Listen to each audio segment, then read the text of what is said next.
Hello guys, तो आज हम लोग हिस्ट्रीसिस और एडी करंट लॉस को समझेंगे, प्रैक्टिकली समझेंगे कि ये कैसे होता है कोर में। तो ये हमारा मान लीजिए कि एक ट्रांसफार्मर का कोर है, ठीक है। और इसमें क्या होता है हमारे कि इधर से वाइंडिंग रहती है, फिर इधर से इनपुट है, इधर से आउटपुट है। तो एक वाइंडिंग ऐसे ऐसे होगी इधर इनपुट साइड से, और ऐसे ऐसे होगी वाइंडिंग आउटपुट साइड से, ठीक है। अब क्या होता है कि जब इस मटेरियल पे जब मैग्नेटिक फील्ड पड़ता है या मैग्नेटिक फ्लक्स पड़ता है, तो इसके इलेक्ट्रॉन जो है सो अलाइन और डी अलाइन होते हैं, मतलब मैग्नेटाइज और डी मैग्नेटाइज होते हैं, ठीक है।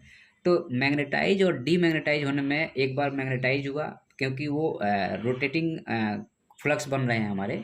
तो रोटेटिंग फ्लक्स में एक बार मैग्नेटाइज होना, फिर डीमैग्नेटाइज होना, मैग्नेट, ये प्रोसेस चलते रहता है।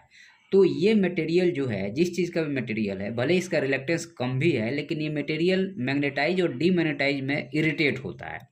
तो इरिटेट होता है, तो उसको कैसे हम लोग समझेंगे? सिंपल सी बात है, मान लीजिए कि ये इस चीज़ का बना है, सपोज दैट ये इस लोहे का, ये जो अपना कोर है इस लोहे का बना है। तो इसको मान लीजिए कि ये इस चीज़ को अगर हम लोग एक बार ऐसे करेंगे और फिर हम लोग एक बार ऐसे करेंगे, फिर हम लोग एक बार ऐसे करेंगे, फिर हम लोग, तो ये आसानी से हो तो रहा है, हम लोग को लग रहा है, लेकिन इसमें जो फोर्स लग रहा है, तो इसके मटेरियल जो है इससे क्या होंगे कि इरिटेट होंगे। तो वो क्या करेंगे? अपोज करेंगे, इस चीज का क्या करेंगे? वो अपोज करेंगे। जब अपोज करेंगे तो इसमें हीट जनरेट हो जाएगा, तो वो हीट निकलना शुरू हो जाएगा। तो हीट भी एक एनर्जी का फॉर्म है। वो इसलिए हुआ क्योंकि इसका कोर का मटेरियल मैग्नेटाइज और डीमैग्नेटाइज हो रहा है। तो इसको हम लोग बोलते हैं हिस्ट्रीसिस लॉस। ये मैग्नेटाइज और डीमैग्नेटाइज, क्योंकि हमारी करंट जो है सो रोटेटिंग है।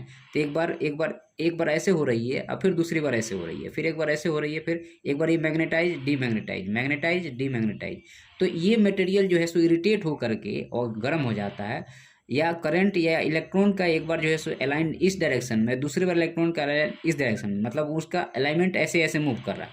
तो जब वो ऐसे ऐसे मूव करेगा तो वो क्या होगा कि उसमें टकराव होगा इलेक्ट्रॉन में, और वो क्या करेगा? हीट डिसिपेट करना शुरू कर देगा। तो इसको हम लोग बोलते हैं हिस्टैरिसीस लॉस। और ये डिपेंड करता है क्या चीज़ पे? तो चूंकि ये एरिया भर में हो रहा है, तो एरिया हो गया, एक एक कंपोनेंट इसका एरिया हो गया, और दूसरा हो गया कि मैग्नेटिक फ्लक्स की इंटेंसिटी कितनी है। तो ये दो चीज़, या उसकी डेंसिटी कितनी है। तो फ्लक्स डेंसिटी और एरिया, ये दो चीज़ पे डिपेंड करता है, जो कि हिस्टैरिसीस लॉस है। अब हम लोग आ जाते हैं कि एडी करंट लॉस।